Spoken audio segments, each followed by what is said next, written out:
Now it's time for Shape Robotics, a Danish edtech and robotics company. And welcome to you, Andre Fern, CEO of Shape Robotics. You will take us through the presentation.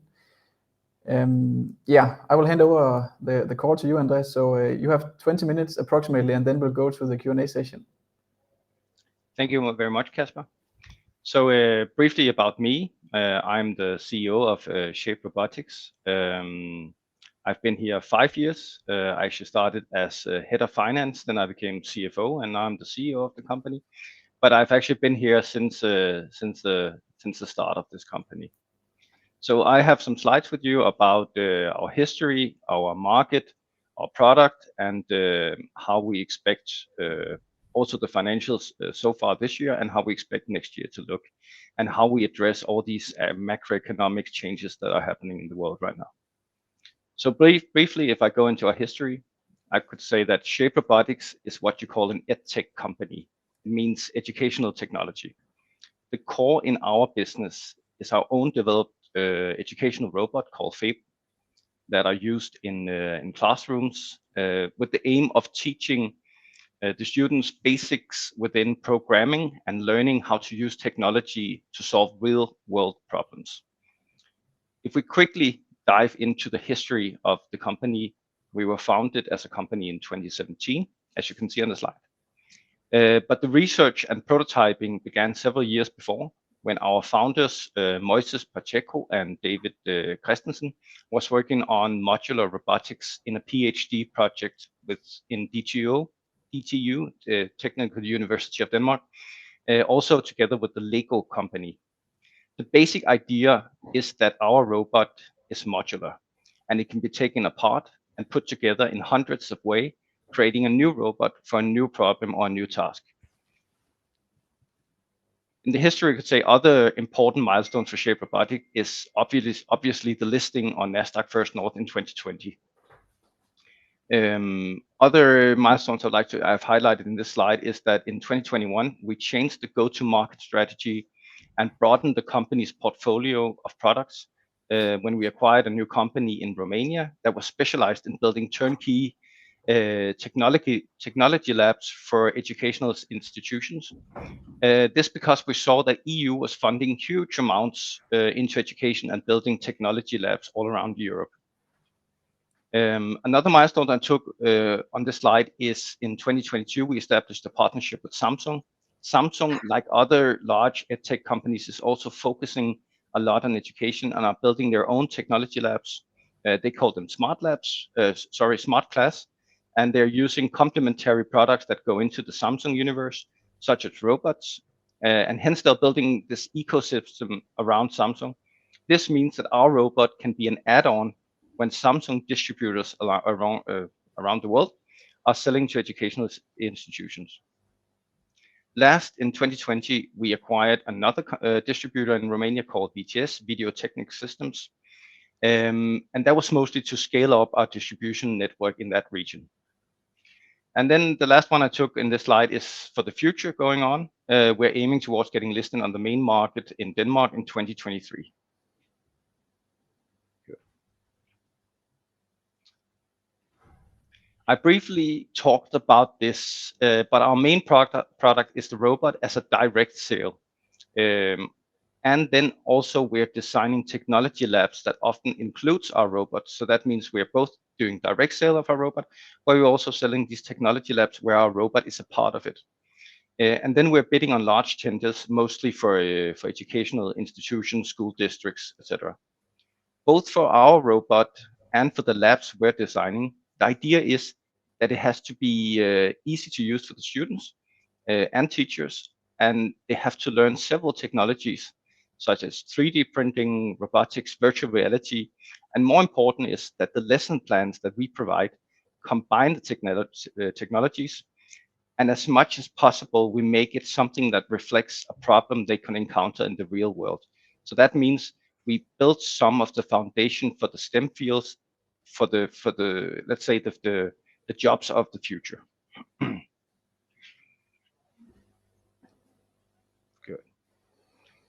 So the market we're looking into educational technology, the market we're addressing is rapidly growing. I can say that when I joined the company in 2017, and we were looking for funding, financing from investors, it was extremely hard to convince investors that edutech would be a growing market. But in the last years, and especially after the pandemic, there has been an increasingly political focus on education, and especially digitalization in education with focus on STEM fields, science, technology, engineering, and math. So the market we're addressing right now is increasing a lot, and there are more than 4 million schools in the world. And as a parenthesis, I can say that we only sold to approximately 1,000 schools so far. So the market for us is still huge. As an example, the use of educational technology globally in elementary schools increased with almost 100% from 2020 to 2022. Of course, there is some bias to this, and it has to do something with the students using iPads or Chromebooks from the home during the pandemic, but still it shows a trend with the use of EdTech, and that technology is coming into the classrooms, and we don't see that this trend is ending. Furthermore, I could say that the European Union is also having a high focus on digitalization as a part of the Horizon 2030. European Union recommends that 20% of all funding from the European Union is going into education. Furthermore, as a part of the recovery and resilience plans from EU, approximately 13.8 billion euros, so huge amounts, is expected to be invested in educational technology in the member states. And this is on top of normal OPEX, normal operations that the schools have. We as a company, we see actually the same trends, for instance, in Romania, where we are very focused on right now. In Romania alone, approximately 2 billion euros, 15 billion Danish crowns is being invested in technology for schools. And that's allocated for something like 10,000 small technology labs, more than 1,100 STEAM labs, which are like larger technology rooms. And then they have an ambition to put in interactive displays in all classrooms in Romania. So it's a huge market. Good. And please stop me, Kasper, if any questions pops up. Some facts about us and our financials. We have also, Shape Robotics, been on a rapid growth, not also because of this trend there is in the European Union all around the world right now. And our forecasted revenue for 2022 is 5 times more than we sold last year. And in all quarters so far in 2022, we have been breaking records compared to last year. Latest in Q3, where we became EBITDA profitable for the first time. And also, I would say from Q4 and onwards in the next year, and especially next year in 2023, we expect to be profitable in all quarters. So we're now turning this from let's say a startup scale up to something that is becoming a profitable company with a proof of concept working for us. We have done 2 acquisitions within 12 months, and I would not say that we're actively looking, because I get that questions a lot. Is that a strategy that you're buying companies or acquiring companies? I would not say that we're actively looking for new acquisitions, but we also have in the board of directors and in the management that if an opportunity comes in a focus market for us, it can be adapted, and it can be adapted in the business strategy. We are open for that. We think that there are a lot of these educational companies that are consolidating right now because the market is so rapidly growing.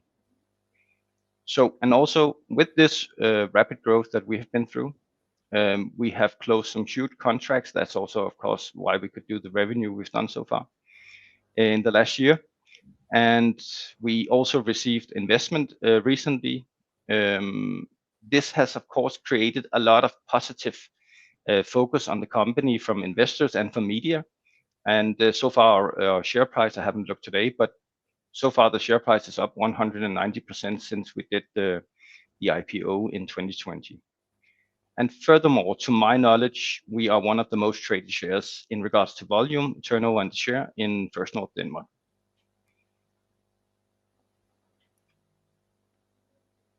So that, of course, brings me to the IPO targets that we set when we got listed in 2020. One of the things we said was that we would grow more than 80% in revenue per year up until 2023. And obviously, from the numbers we already presented, we did that. So we have grown more than 100% every year in revenue, and now also turning into a profitable business. Another thing we said is that we want to reach 55 million crowns, Danish crowns, in revenue in 2023. And that one we can also take off because we will reach that this year. We're aiming towards 81 to 93 million crowns this year. The last one, positive cash flow from operations. That is one we put parentheses about because we believe that we will reach that in Q4 this year. But if we don't do that, we'll reach it in the beginning of next year. Some other about the company, we've sold more than 15,000 robots, so the proof of concept is there. As I said earlier, our robots is in more than 1,000 schools. We have delivered more than 50 of these STEAM labs, technology labs so far. And another thing I can mention is that, of course, our robot has patterns within utility and design. And a little bit about our guidance, both this year and next year. As you can see, as I said, the rapid growth that we've been through and 5 times the revenue in this year, we're expecting a revenue in 2022 between 81 and 93 million Danish crowns. Also, I could say that that next year we expect a minimum of 130 million crowns in revenue. And that is, of course, maybe Kasper will ask me that question afterwards. It's a bit minimum 130. What does that mean? Well, it means that we have given official guidance that it will be minimum 130, but we also said to the market that we want to see what happens in 2022. And when we close that, we'll give more specific guidance on 2023, both in regards to the interval in revenue and EBITDA we expect. But we want to see 2022 close or almost close before we give something to the market about where we expect next year to go. Yeah, so Andrea, you touched upon it here. Now you opened up for questions, so I'll just ask one of them from the audience. And you have grown significantly on revenue, as you showed here, but what are your expectations for your cost development and profitability in 2023? And I know you touched upon it, and you can give us a detailed guidance, but yeah, can you maybe just share your thoughts and on the cost side and your profitability focus? Yes. Well, I can share that we don't believe our fixed cost. Of course, now we acquired a company, so more costs are coming in. We acquired that company at the end of August. So more costs are coming to our P&L. But we firmly believe that what investors will see in the end of the year will more likely be the normal cost base we will build this company upon. So we are very focused on every time we go out and make business that we keep the fixed cost as low as possible. Of course, it will grow because the company is growing, but we are building a variable solution as much as we can. That means that we are outsourcing our production. We are building a distribution network, so not hiring so many people to sell, but building a distribution network where we can push our solution to. So the cost base for the company will not grow in the same frequency as the revenue is growing for sure. We see, of course, there will be some growth in fixed cost, but we don't see it following the revenue. No. Thank you. Good. Then I took something about on this slide, market conditions and the macroeconomic changes. I think we all know that there is some uncertainty in the market. Every market, doesn't really matter which market you're in. There is some uncertainty now with the war, pandemic, inflation, etc. So I took some highlights here and how it affects our business and how we try to dismantle them. Yeah. So first of all, inflation. I think that's something that threatens all companies and all households right now. So there's a price pressure, but we also see that it's not that big on electronics and plastic, which is the most of our products. It's not that big as you see in normal average inflation. But of course, now you mentioned fixed cost. There is of course also, if my employees that I'm have hired are seeing inflation in their household, they will require more salary. So it's not only about the prices and the cost of goods. It's also about there will be fixed cost increasing from another perspective also. So that of course we have to address somehow. And what we see right now is of course that the company is growing as rapidly as it is. So the way that we can keep our margins as they are is economy of scale. So as growing as fast as we are, we can put price pressure on our suppliers, and of course eventually we might have to increase our prices. If we think macroeconomic, that's not the right solution for let's say the society, that everyone just decreases the prices. But looking at our business, we might have to do that in the future. But still, I would say right now we are still working on the economy of scale, which means that if we put 3 or 4 times as much into production as we did last year, of course we'll get better prices. So we still believe that the margins we're putting out there are fair and will withhold that pressure. Then of course, I know maybe Kasper will ask me that question. We are now riding on a wave, so to speak, in Shape Robotics. A lot of educational technology companies are doing that. There's a high political focus, and of course, if that focus changes, let's say the EU or the world, for instance, is not focusing anymore on education. That of course will change the scenery for us.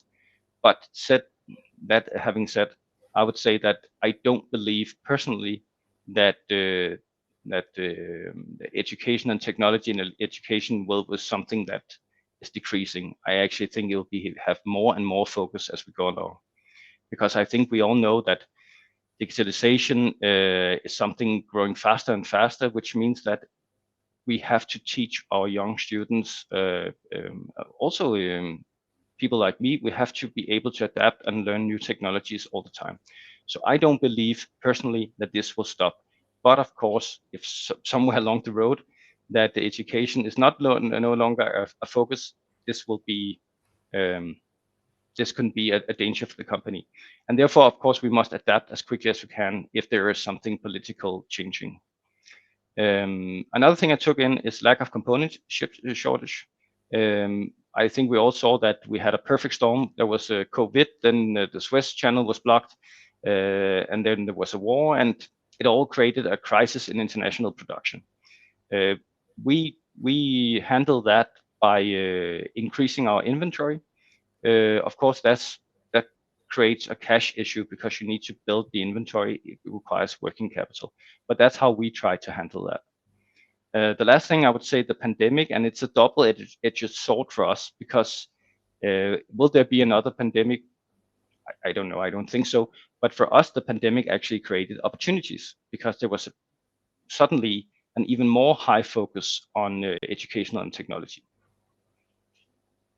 Good.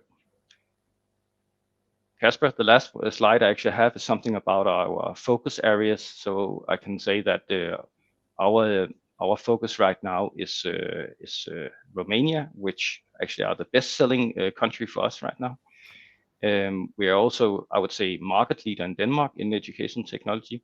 And then we have some focus area where we believe the next market will arise, and it's mostly Central Eastern Europe we're looking at. They're also receiving huge funds from the EU to invest in education technology.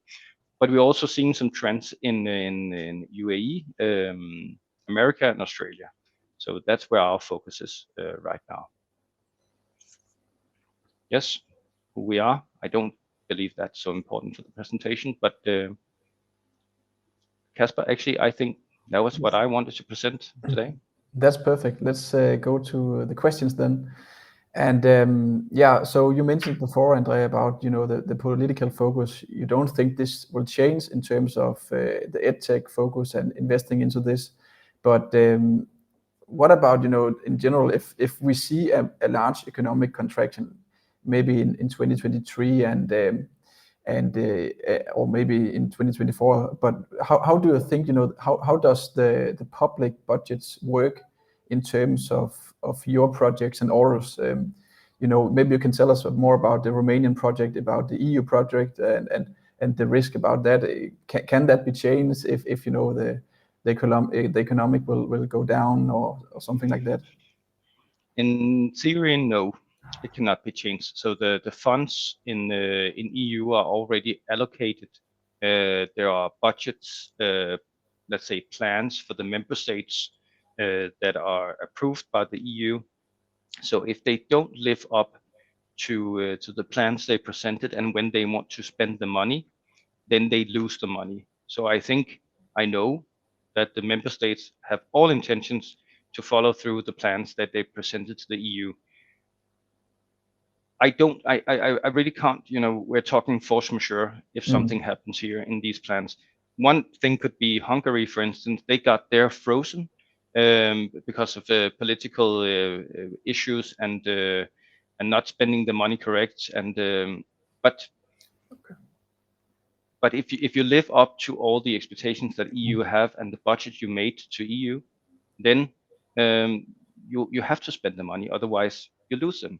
So it's basically this is EU printing money, just like they did with Marshall help. They're printing money to get something going out in the countries, with the label that you have to spend the money on education and infrastructure and green technology, etc. So they have to spend the money, and so I don't see any. It's only force majeure. Let's say a war breaks out in Romania or in Bulgaria. Yeah. What if we take it to Denmark? So let's say there's also a question outside from the audience about this, and let's take it to the Danish system. And of course, you're not selling that much in Denmark compared to Romania, but compared to Denmark, if we take the public budgets in Denmark, could that be cut in a situation where we are seeing a contraction in the economy? The public budgets and investments into your technology. Whether Denmark, we could see Denmark investing in this? Was that could that be affected if we're going into a more uncertain environment? The investments. No, I don't think so. First of all, as you said, starting Denmark is let's call it, for us, it was a sandbox, a proof of concept for our products. But Denmark is such a small market for us. So that won't affect our business, even if Denmark says that we will not invest in any technology the next 3 years. It will not affect our business. That said, I would like to bring up to say that for being a Dane, I'm a bit disappointed in Denmark that we're not investing more in educational technology. I have 2 small kids, both of them going to school, and I see technology that are 15, 20 years old being used in the Danish schools. So being a Dane, I am a bit disappointed that Denmark is not trying to be the first mover in using technology in schools. But to answer your questions, no, contractions in Denmark won't affect our business, no. Okay. And then there's also a question about the revenue split between the public and private schools in general. Do you have this to share or? Yeah, but I can share, but it won't be exact number. It's more like a feeling, but the feeling is very strong. Perfect. It's mostly public schools, so it's very much funded by governmental business to government funding. So it's mostly public schools, but we also see a traction that what often happens is that private schools wants to be the first mover.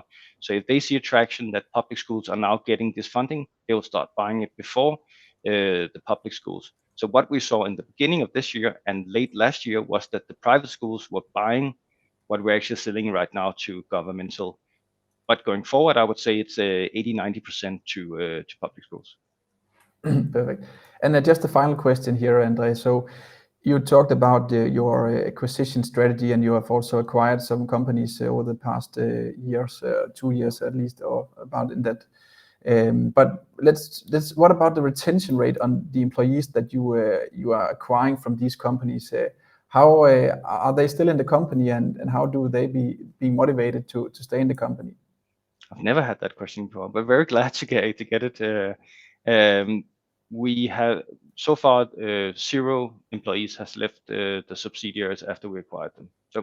So that's the easy answer. No one has left the companies. And you often acquire the companies with your share, right? So they got shares in Shape Robotics when you acquired it. Yeah, the owners would get that, not the employees. No, but of course but of course, often when you acquire a company, you want to make sure that the key employees stay motivated. Yeah. Because we're buying goodwill and know-how. So of course we make some programs for the key employees to make sure that they stay motivated and they want to be there. But the retention rate is that no one has left the subsidiary so far. We've only hired people. Perfect. Well, that will be the final remarks. So we are running out of time, but thank you very much, Andre, and pleasure to have you here. Thank you.